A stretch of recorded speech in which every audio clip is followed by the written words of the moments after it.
From Minnesota, Ms. Bachmann, as much time as she may consume. The gentlelady from Minnesota is recognized. Thank you, Madam Speaker, and I thank the gentleman for yielding as well.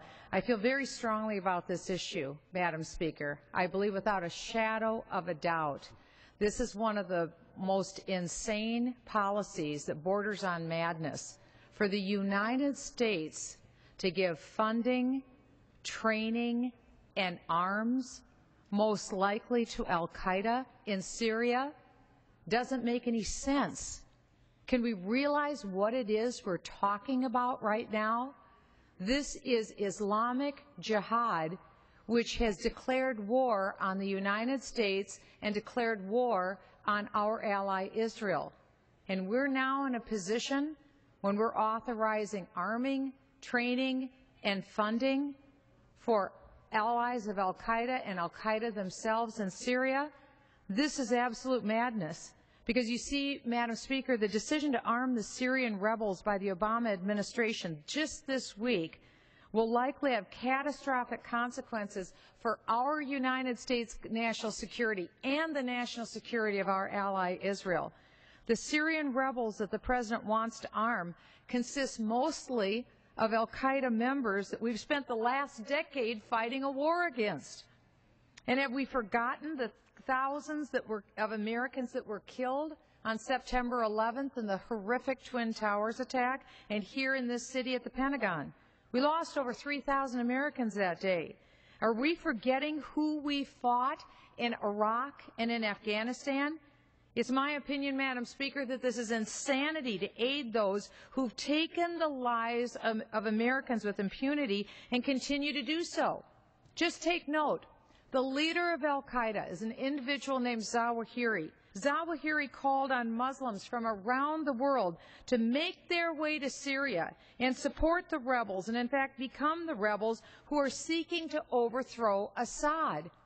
We don't have a great track record, Madam Speaker, of putting arms into the hands of terrorists. Take a look at the Fast and Furious program in Mexico and the terrorists who received arms from the United States. Take a look at Benghazi and the tens of thousands of weapons, manpads that went into the hands of al-Qaeda after Benghazi. And now we're intentionally going to make a decision to send money, training, and arms to al-Qaeda? How about a referendum with the American people? I think this would be more than a 90% issue. Don't do it. And that's why we're standing here today. Don't do it. The top spiritual leader of the Muslim Brotherhood is a man named Qaradawi. He has been outlawed from the United States because he's a terrorist. Also, he was outlawed from Egypt because he's a terrorist.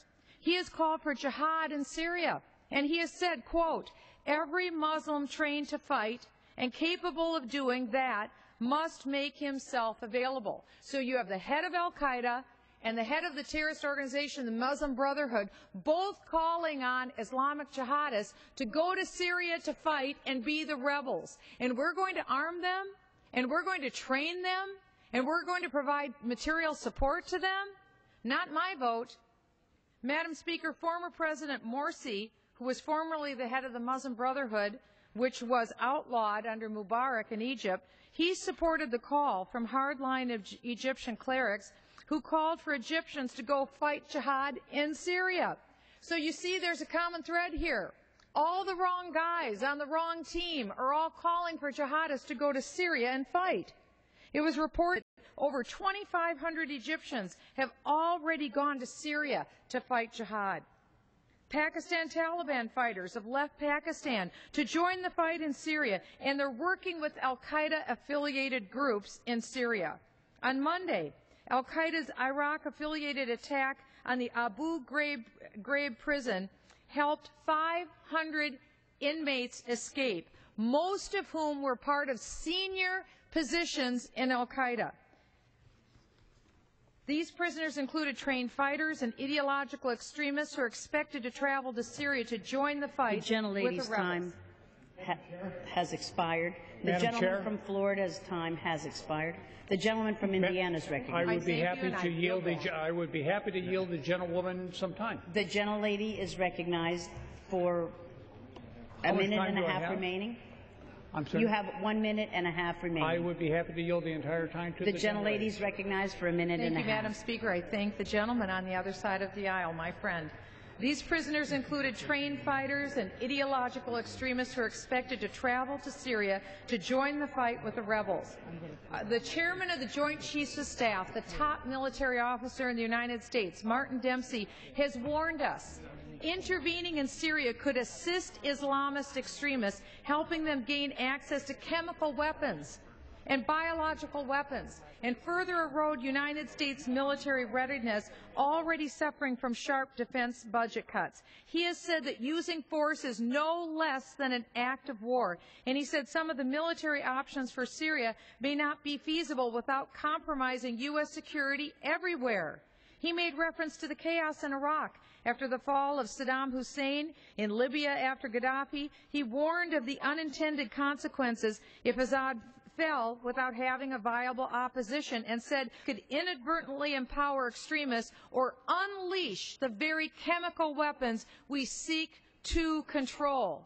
This is a hub for jihadist activity. The American taxpayer has no obligation, and in fact I say this body must protect the American taxpayer from being involved in arming al-Qaeda in Syria.